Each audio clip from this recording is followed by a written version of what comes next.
दिग दिगंत फैले उजियारा, यादों की मीठी खुशबू से महक रहा मालव सारा। मालव सारा, मालव सारा, मालव सारा। स्वाभिमान के सूर्य आपका, दिग दिगंत फैले उजियारा, यादों की मीठी खुशबू से महक रहा मालव सारा। मालव सारा, मालव सारा, मालव सारा। क्षिप्रा नदी के सुरम्य तट पर बसी भारत की प्राचीन नगरी उज्जैनी को सम्राट विक्रमादित्य की नगरी भी कहा जाता है।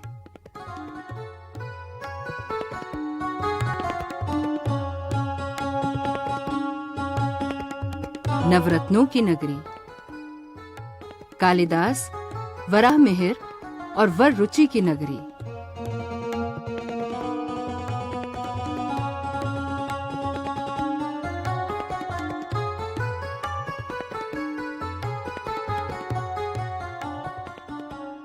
महर्षि सांदीपनी की नगरी, हजारों वर्ष पूर्व जहां कृष्ण और बलराम भी पढ़ने आए थे। उन्हीं महर्षि सांदीपनी के वंश में ज्योतिष और खगोल के महान पंडित महामहोपाध्याय नारायण जी व्यास का नाम ज्योतिष और खगोल की दुनिया में अमर है।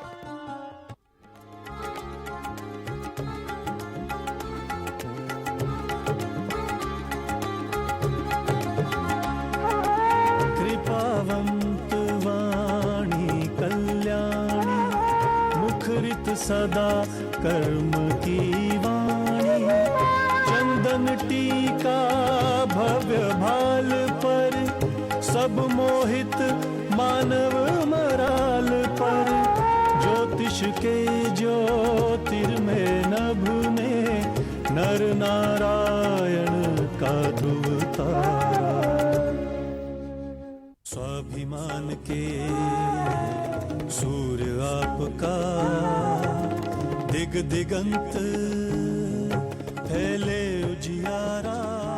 उज्जैनी को ज्योतिष की जन्मस्थली भी कहा जाता है। नारायण जी व्यास भारत के सबसे प्राचीन पंचांग के जनक थे। ज्योतिष की उस महान परंपरा को उनके तेजस्वी सुपुत्र पंडित सूर्य नारायण व्यास ने आगे बढ़ाया।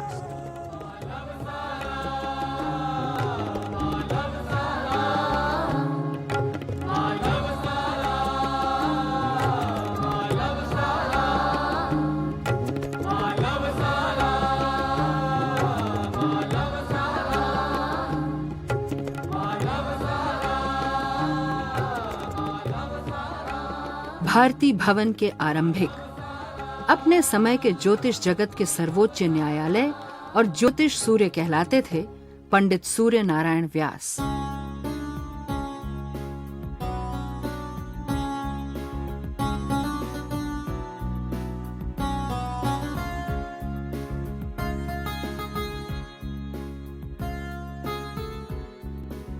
अत्यंत युवावस्था में ही इस दार्शनिक भविष्य दृष्टा ने संसार को चौंका देने वाली असंख्य सच्ची भविष्यवाणियां की थीं, जिसमें विश्व युद्ध, भारत के भावी भूकंप, कश्मीर के दुर्भाग्य की कथा, देश की आजादी का मुहूर्त, भारत का पहला राष्ट्रपति कौन होगा आदि भविष्यवाणियां सत्य सिद्ध हुईं।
इसके अलावा 1938 में ही यह कह देना कि पंडित जवाहरलाल नेहरू भारत के भावी प्रधानमंत्री होंगे, दुनिया को चौंका देने के लिए पर्याप्त साक्ष्य थे।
अपने युग के प्रायः सभी प्रमुख नेता पंडित व्यास जी के निकट संपर्क में थे।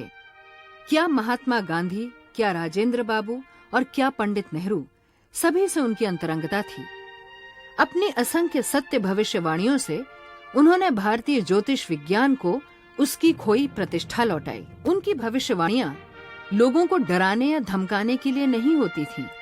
समय से पहले राष्ट्र को और संसार को समय समय पर वे चेतावनी देते थे, और यह चेतावनियां देश हित में होती थीं, क्योंकि वे सिर्फ ज्योतिषी ही तो नहीं थे। वे एक क्रांतिकारी, इतिहासकार, पत्रकार, साहित्यकार, व्यंग्यकार, एक दार्शनिक दृष्टा थे, और सबसे बढ़कर एक महान मनुष्य थे। मालव बोली के उदयाचल, बिल्व पत्र संग थे तुलसी दल, अमृत बांटा पिया हलाहल, लेकिन लक्ष्य सभी का मंगल। राष्ट्रपति के पग से सुरभित, स्मृति का तुलसी चौबारा, स्वाभिमान के सूर्य आपका, दिग दिगंत फैले उजियारा।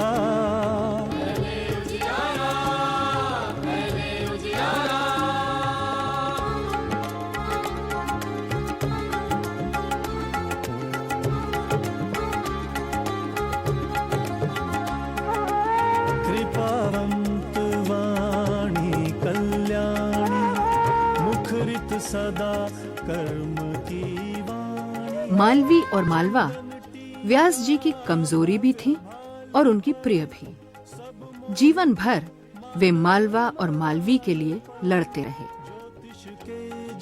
पंडित जी केवल एक साहित्यकार ही नहीं थे, बल्कि एक कर्मठ साहित्यिक कार्यकर्ता भी थे, जिसे एक्टिविस्ट कहा जाता है। उन्होंने मालवा के लिए केवल लिखा ही नहीं, बल्कि जो कुछ लिखा उसे जिया भी। विक्रम पत्र के माध्यम से उन्होंने सोए हुए मालवा के पराक्रम को जगाया। उनके 75 साल की अनवरत साहित्य साधना, कितना तो उन्होंने सोचा, कितना तो उन्होंने लिखा, और कितना उन्होंने जिया। उनकी यादों की सुगंध उनके व्यंग्यकार, उनके साहित्यकार, उनके इतिहासकार, उनका पुरातत्व, उनके ज्योतिष ज्ञान, उनके क्रांतिकारी और उनके दार्शनिक रूपों में उनके तपस्वी साधक की याद बार बार दिलाता है। मानव सारा, मानव सारा।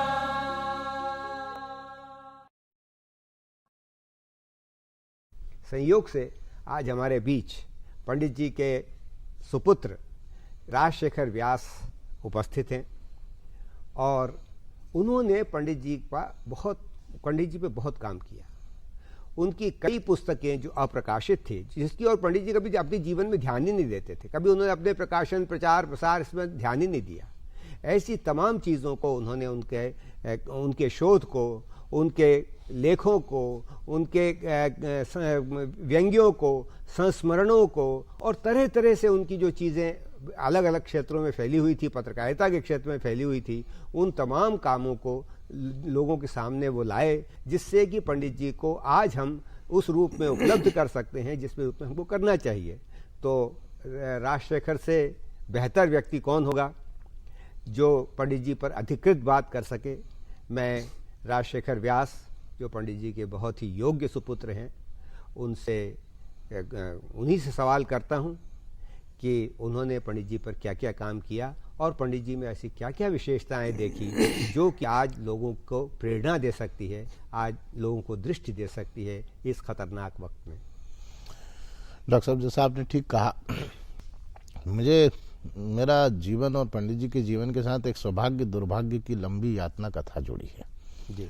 मुझे पिता के रूप में पंडित जी नहीं मिले, बहुत छोटा था तभी उनका देहावसान हो गया, लेकिन पंडित जी के रूप में पंडित जी खूब मिले, एक विरासत छोड़ गए, विरासत का संसार। तो मैं पिता के बारे में शायद न बोल पाऊं, पर उनके कृतित्व तो बहुत कुछ कह सकता हूं। वही महत्वपूर्ण भी है। हाँ, मसलन लेखक सुनान व्यास, इतिहासकार सुनान व्यास, मुझे समझ में नहीं आता किस सुनान व्यास की बात करें। विक्रम संपादक आपने कहा, निबंधकार, पुरातत्ववेत्ता, मालवा की सबसे पहली पुरातात्विक खुदाई पंडित जी ने करवाई। इतिहासकार जी एस करंदीकर ने उन्हें जीवित विश्वकोश कहा। कालिदास समारोह के संस्थापक, जैसा आपने कहा, कालिदास अकादमी के स्वप्न दृष्टा, विक्रम कीर्ति मंदिर, सिंधिया शोध प्रतिष्ठान, उस युग में विनायक शास्त्री टिल्लू को लाकर, शार्लेट क्राउजे को लाकर के, तो कई विविध आयाम है सुनान व्यास की, बहुमुखी प्रतिभा। और जैसा आपने कहा कि रघुवंश में कालिदास ने कहीं लिखा ना कि प्रजाओं में सभी सोचते थे कि मैं ही राजा के सबसे प्रिय हूँ, मैं ही सबसे, ऐसे दुनिया में मैं पहला एक साहित्यकार देखता हूँ जो नगर के रंग से लेकर राजा तक समान रूप से प्रिय हो। सिंधिया नरेश से लेकर राजा महेंद्र नेपाल तक उनका प्रिय, उनका सम्मान, और नगर के भेरूलाल माली से भी उनका वही सहज, राष्ट्रपति राजेंद्र बाबू से लगा कर, और राष्ट्रपति प्रोटोकॉल तोड़कर उनसे मिलने आते। तो वो जो आत्मीयता, लोकप्रियता। दूसरा एक पक्ष मैंने अक्सर बारीकी से देखा, प्राय कोई साहित्यकार हो, निराला, प्रेमचंद, बच्चन, दिनकर, जो नाम हम ले, आप खुद, हम जन्मे कहाँ, हमारी जन्मभूमि कहाँ और कर्मभूमि कहाँ, पंडित जी ने अपनी जन्मभूमि को अपनी कर्मभूमि में बदल दिया। ये बेहद दिलचस्प मुझे लगता है कि उज्जैन जैसे एक छोटे शहर में, जहाँ कंदिल के दिए और धुओं की रोशनी में आदमी पढ़ता हो, उस युग में वो यूरोप प्रवास करते हैं, एडोल्फ हिटलर से उनकी भेंट होती है, वहां से लौटकर आते सागर प्रवास जैसी यात्रा साहित्य पर माइलस्टोन किताब बिहार से आचार्य शिवरंजन सहाय ने प्रकाशित की, लहरिया सराय। पर जैसा आपने कहा कि वे अपनी रचनाओं के कालक्रम से या समयवार या विषयवार प्रकाशन की, या तो उन्हें समय नहीं मिला, व्यस्तताएं, उनकी एक्टिविस्ट की भूमिकाएं बहुत थी।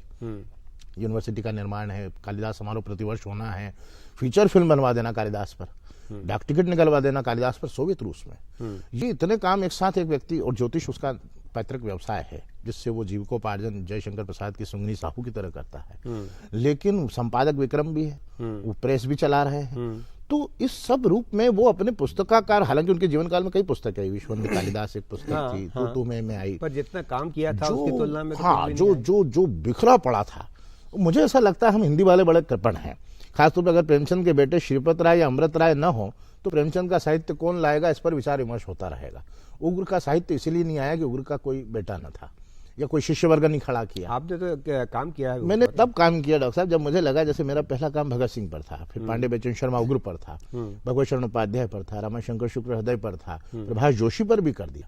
तब मुझे लोगों ने कहा कि आपने पंडित जी को क्यों नहीं छुआ। मुझे लगता था कि पंडित जी पर आपकी पुस्तक थी अनुष्टुप, मुझे लगता था पंडित जी पर उनका एक पूरा वर्ग है जो उनके बाद की पीढ़ी है, सुमन जी हैं, बालकवी बैरागी हैं, विष्णु श्रीधर वाकणकर जी थे, आपने किया ही है काम अनुष्टुप, तो ये करेंगे। और मैं इस योग्य भी नहीं मानता था अपने को, सच मानिए तो चंचुपात करने का भी साहस नहीं था।